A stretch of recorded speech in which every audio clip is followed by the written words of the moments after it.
There's a village deep in rural Uganda where this tree has stood for more than 1,000 years. It's become an object of worship for the locals, where their belief is that it contains the soul of a woman who died here many years ago.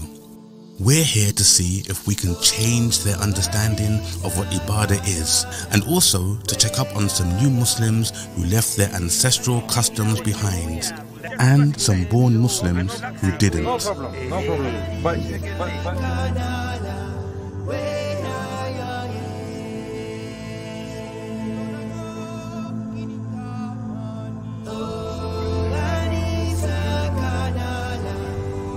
On a previous Dawah mission carried out by our local team, an entire nearby village embraced Islam. These were people who used to visit and worship this tree. But this would be the first time anyone would engage in open Dawah here. We had no idea what to expect. No one has ever given Dawah, and we've given Dawah to the people here. So Shayal has done a very good job. We did it with respect, though. Yeah. We did it with respect. Of course, that's of course, the thing. with respect, no one raised their voices. Yeah, everyone did it with respect. There was the other lady there. Yeah. She left. She packed her things and she went. Yeah, a Muslim lady. She was Aisha. She had come for blessing, but she says, "I'll give up." She packed her stuff. Her name's Aisha. Yeah, yeah. She has left now. She's going back home. And this village is where they worship the tree. And Brother Mahad here, he's our coordinator. And what is the belief here that the people have? They believe long time ago. They believe that there is someone within Within the tree. It's their belief. That's why they are coming very far to come and worship this tree. How old is this tree? Actually, it's like 1,000 years plus. So they believe that when you sit, they believe that if you come here, for the more number of days you stay here, the more blessings and barakah you get. Even one of them, when we were asking her, tried to make dawah to her, she challenged us that, why do you Muslims go to Makkah? You even come back with water, why do you? So kind of like, we go to Mecca and we believe that we've been purified, we've been blessed, we even come back with Zamzam, that's what she's saying. No, they think this is their version. We found this really interesting, and we wanted to find out more about the beliefs of this fascinating village. We believe that this tree was planted later in the history of the Chwez Empire. Those were the first people to settle into Uganda. We believe that they have migrated from Ethiopian highlands and they settled in some highlands in Uganda. For example, this one. We are on top of 99 hills representing the 99 goddesses, which were the first god to be worshipped in Africa. And this tree has 99 fibrous roots. For us, we call them rooms, which representing those gods I've talked about. Those people who want to get children, they come and kneel there and pray. After some time, they get their babies, the children. So this has happened before? Barren women have come here for blessings and they've been able to get children? They come. And there are many, but some of them are not here, they have just gone. Now, as I've told you, this room is for a lady called Nabuzana, responsible for giving birth. Yeah, here it has a pocket. We call it a pocket. I think this one. We call it a pocket. Those people who come to pray, they put here some money so that she gives them also. If you put here, for example, like 10,000, and you go in your business, she may multiply into 1 million. The tree is the hub of the community of many African countries. We've witnessed this on a few of our past Dawah trips. But in this village, it's held in much higher regard. We asked Sheikh Ali about the Islamic perspective of what takes place here. But you know, it's very sad, Sheikh, how Shaitan is confusing people. and mixing up. Because these people, because some of us, we might worship shaitan without knowing or indirectly, but these people are worshiping shaitan directly. They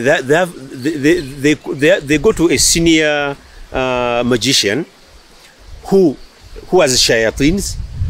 He calls upon other shayateens. He gets a horn from a cattle. They take out everything from inside. They put their ghee, butter from cow milk. They put that butter from cow milk in a horn, and they get two coffee beans, because a coffee bean has 2 seeds inside. A coffee, coffee bean has 2 seeds inside. So when they are installing this spirit, this big mushrik calls those shayateens which this person is worshipping. They come. He puts them in that horn of a cow when it's cleaned from inside. He puts the ghee and a lot of other stuffs from leaves and whatever, and then he gets one coffee bean. He splits it into 2. It has 2 parts. He gets 1 part and he puts it in that ghee in the horn. He seals it and does other ceremonies on it. This other half of the bean, coffee bean, is eaten by this person who is going to be the caretaker of who's going to be connecting with this jinn. So Allah knows better. But a coffee bean which had one bean has gone into this horn, which has been done a lot of installation of the shaitan, and another bean goes into this one's stomach. Allah knows the technology which is there, but this establishes a connection between this jinn and this person's head. Allah knows all that technology. So probably these shaitans know that if a coffee bean is installed in this shaitan and another part is eaten by this human, so these are the magicians who people go to and they can tell him, didn't you come from this place? Didn't you do this and this? So it's not the knowledge of this human being. It is the shaitan which can get some of that information and maybe probably. So those are the people who sit in such a place, and when they make some prophecies or some utterances, these people are. I think there were 2 things when we received the talk, which made me think. One of them was there's 99 gods. That was one. Actually, it's 3 things. 2, they had this water, like the sacred water. And the third one is they do their own version of itikaf there as well. The longer you stay there. All mushriks have it though. Yeah, but it's an inverse. It's like shaitan playing a joke. It's a flip. Oh. 99 names of Allah, right? Subhanallah. So Shaykh Abdul Karim, what do you say about this place? May Allah guide these people here, but all this he told me that they're asking for forgiveness that we came and disorganized the place. So he's asking for forgiveness. He's holding it that we are sorry, these people have disorganized us. In Surah Baqarah, Allah says, when it is said to them, follow what Allah has revealed, they reply, no, we only follow what we found our ancestors practicing. Would they still do even if their forefathers had absolutely no understanding or guidance? Although their belief is strong, we know that the message of Islam has already penetrated many hearts here, so we must fulfill our obligation. Ustad Adnan felt compelled to speak to the tour guide, and as a result, a beautiful dawah conversation ensued. You could take the da'i out of Speaker's Corner, but you can't take Speaker's Corner out of the da'i. Those religions just came. We have our ancestors before. Yes, I understand. Traditional. For example, traditional in India, they have different gods, not so. Yes. Even here, we have different religions. Yes. For example, we have the traditionalists. I understand. This one falls under the traditionalists. I understand. So we're not saying anything. What we are saying is there is only one creator. There is only one creator, and we call him God.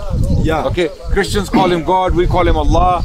Okay. The Jewish people call him Yahweh. So there is only one creator. What I want to tell you that even I've already told you that the Catholics have Jesus, who used to send their message to God directly. Here we have Nakaima. She's the one who directs our messages to God. Okay. And here we don't just pray and get immediate. So is Nakaima a tree or a spirit? She's a spirit.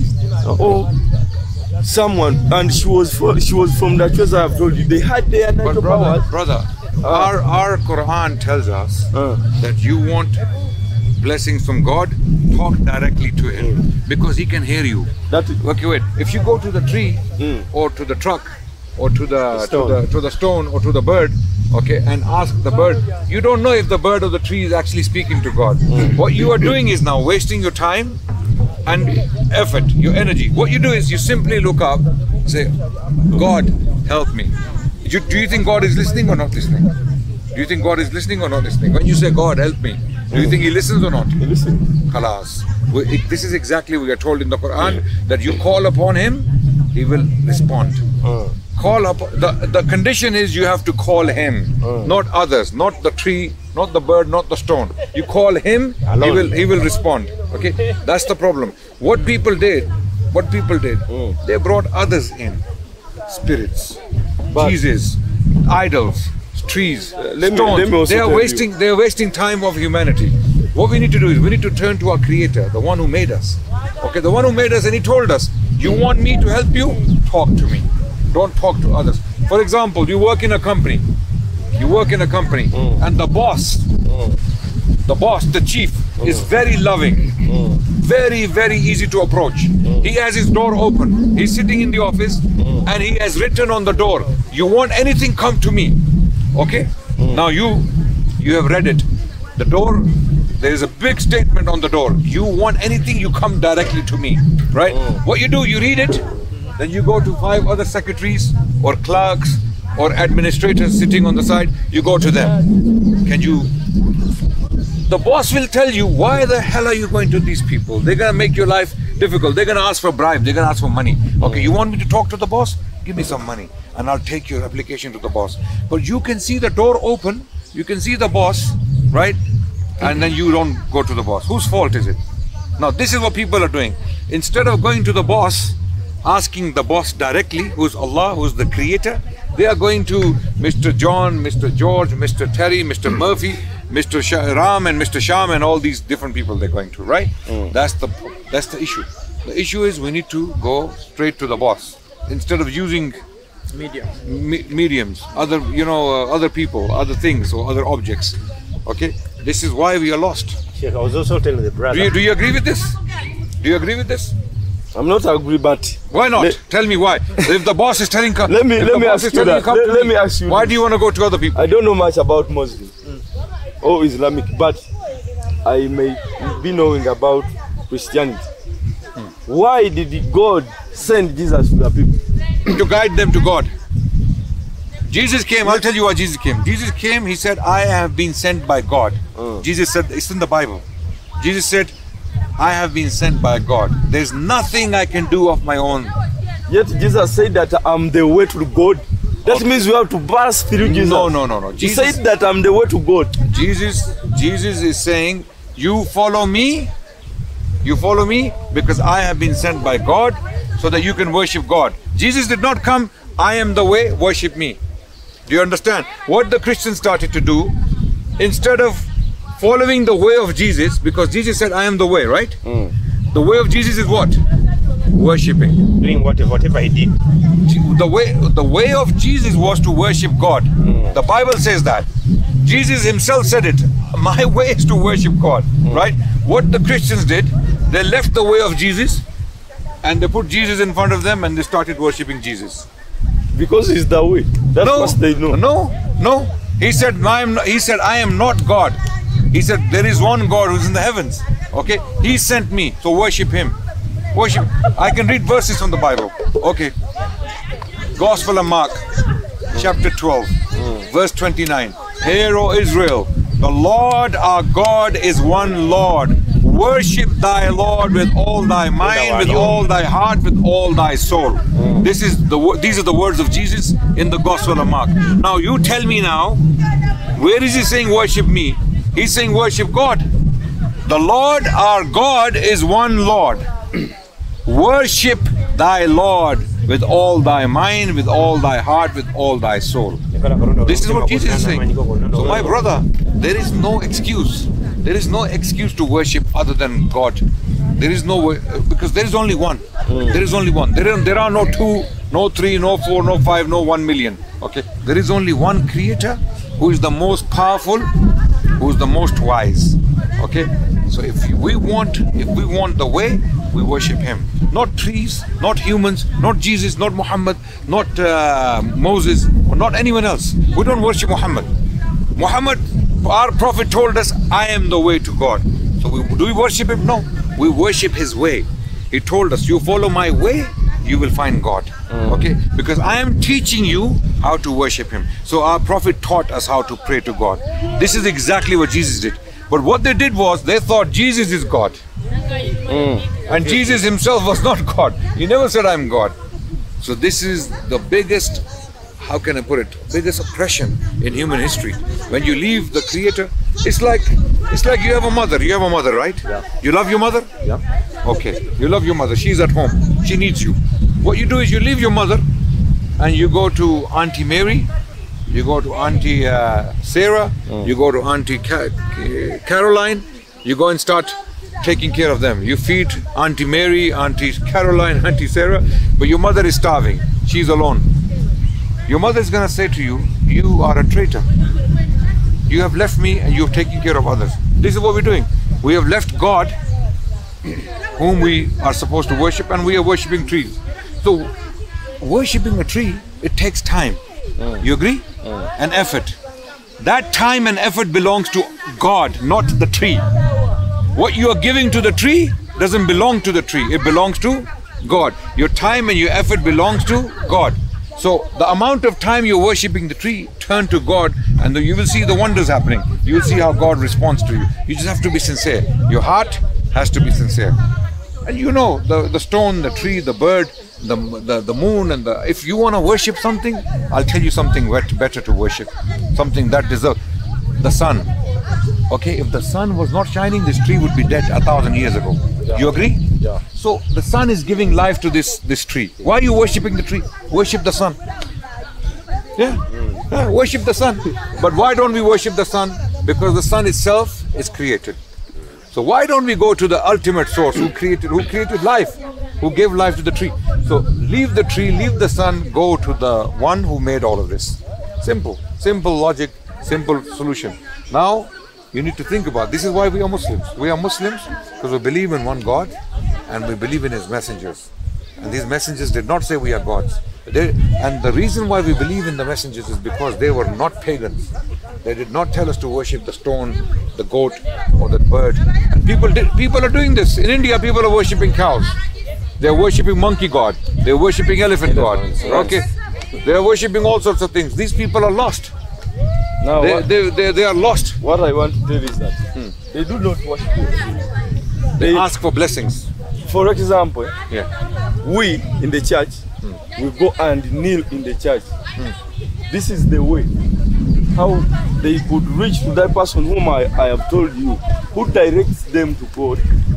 For example, if you go to the mosque, you kneel into the mosque and pray to God. We kneel directly to God. Yeah. We don't kneel to a cross. We don't kneel to a priest. We don't kneel to any tree or anything like that. But why do you kneel under the building? No, we do what the prophets told us to do. Jesus Himself kneeled. This is what their prophet also told them. No, which prophet? Nakaima. A woman called Nakaima. Okay, so there's another prophet now after Jesus and after. Yeah. Right. Okay. Now In this is the problem. yes. So this you see, that's the problem. Someone asking you to worship the tree is clearly not a true prophet. Okay, because all prophets who came, they told us to worship one God. Jesus, Moses, Muhammad, all of them are saying worship the one who created us, not the creation. So if someone comes to you and tells you, now worship the creation, that's not a true prophet. That's a false prophet. That's not someone. So if I come to you next month and I say to you, now you worship that goat over there, that lamb, sheep, because that sheep will give you blessings. Okay, then what's gonna happen? You're gonna worship the sheep? No. And I can make a story up. The sheep, it came in my dream and it showed me gardens, it showed me all this. The sheep helped me get a better business. The sheep gave me children. This sheep gave me children. I prayed to the sheep that I had. You're going to believe me? No. Oh, the sheep will die. We can now cut it and eat it, right? Like the tree will die. One day this tree will die. What are you going to do then? What's going to happen? You have not got me. God can never die. God. They do not worship the tree. We know that the tree will. But then you said the prophet said the spirit is in the tree. It is not in the tree, but this is where we find her. Who? Hakaima. The spirit. Yeah, this way. So why for example, the best way of finding God, you go to the church, not so.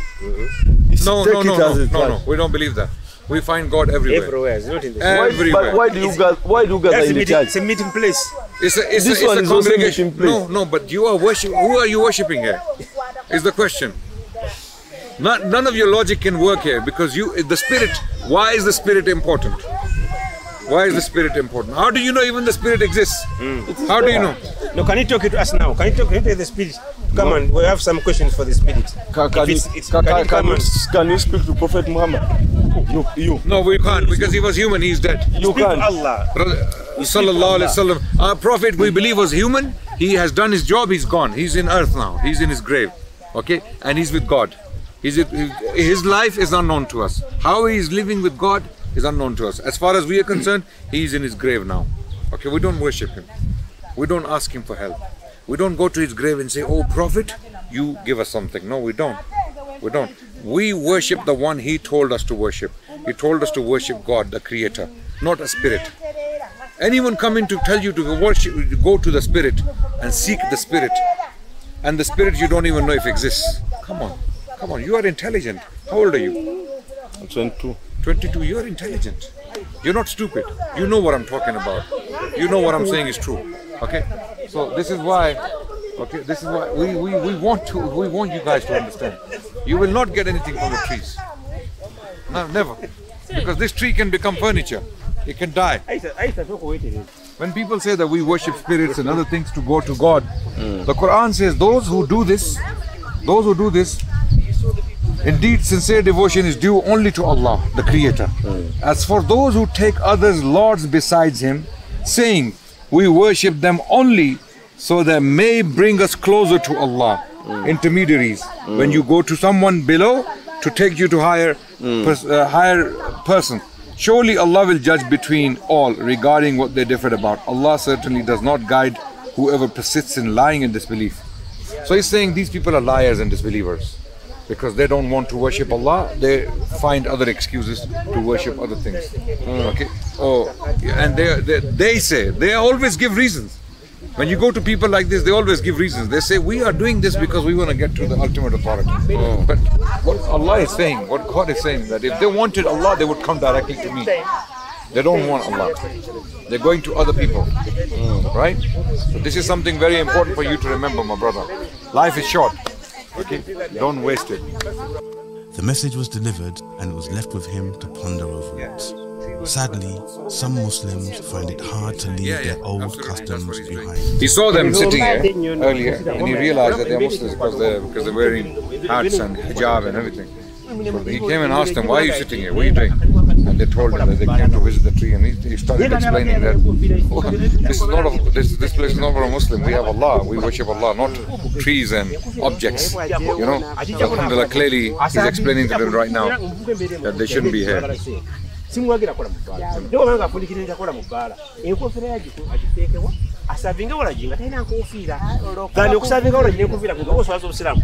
telling the brothers that as Muslims, if they come here, this is haram.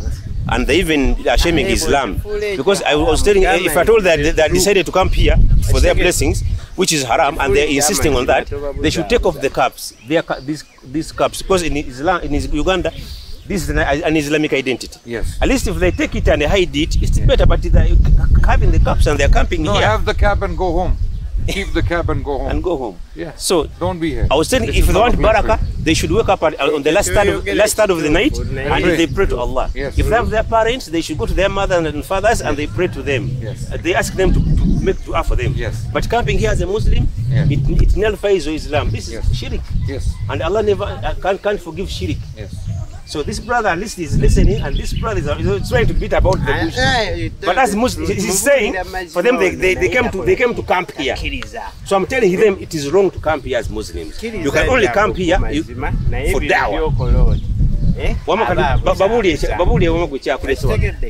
Ababulira amaki bano ba Pakistan balina we basinzira okusinza that if God is in heaven, is the one who serves everywhere and is even who is serving even this place. The Quran says the Quran says إياك نعبد وإياك نستعين. Yes. إياك نعبد, that you alone we worship. إياك نعبد أي الله قوي كابو تسينزا. Only Allah. Tell him only Allah. Only Allah. Allah يكابو تسينزا. Okay. Now إياك نستعين. You alone we ask for help. Not tree. Not tree. Allah go with Kabul Sama. No, that is the Quran. The Quran. In your country, what do you worship? In your country, in your culture, Allah alone. Allah alone. Don't you have spiritual, tribal, shirk, traditional shirk in your country? Anyone. Let me explain something to you. Pakistan, Uganda, Sudan, Iraq, America, Britain, London, anyone, anywhere. Okay, worshipping. Wait. Worshipping or asking for help from anyone else other than Allah is a mushrik. Are we going? Yeah. Yeah, class.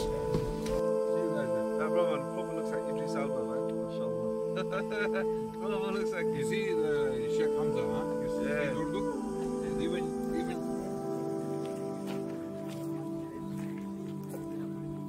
Imagine, this village was once barren with disbelief, but now it has blossomed with the fruits of Islam. Entire families have left their old beliefs behind. Now they can learn about Allah and His Messenger. How do they feel? What exactly was it that they used to worship this tree for?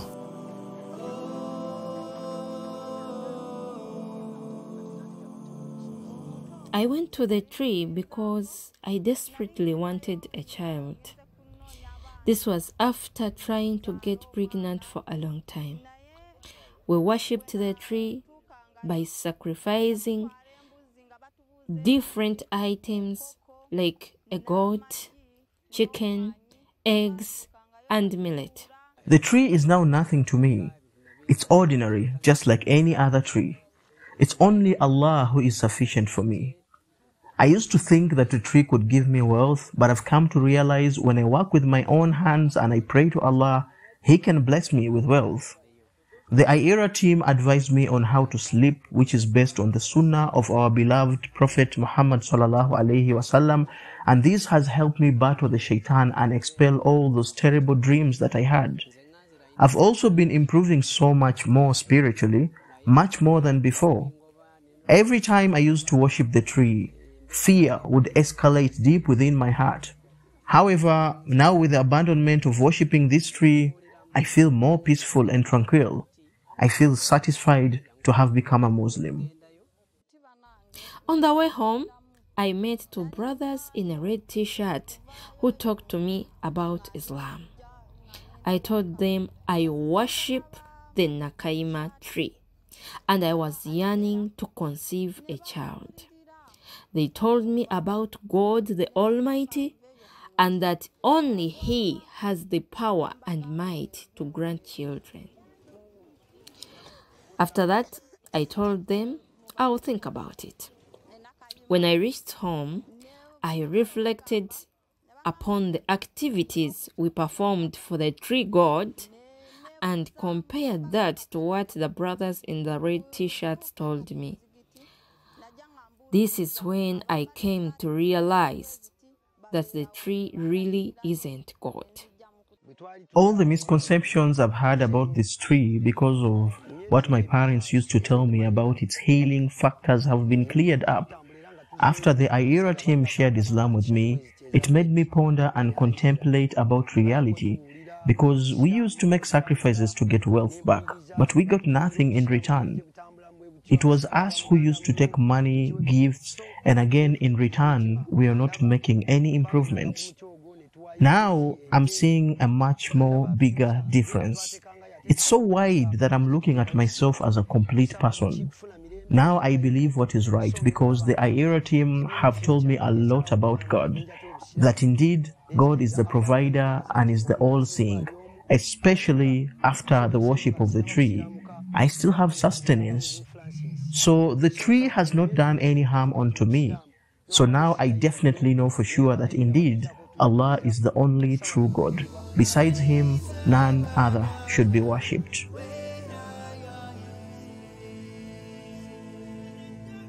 Africa is lush, fertile ground for dawah. People here are hungry for Islam. Our mission will continue with the help of Allah. Join us next time when something amazing happened when this new Muslim called the adhan.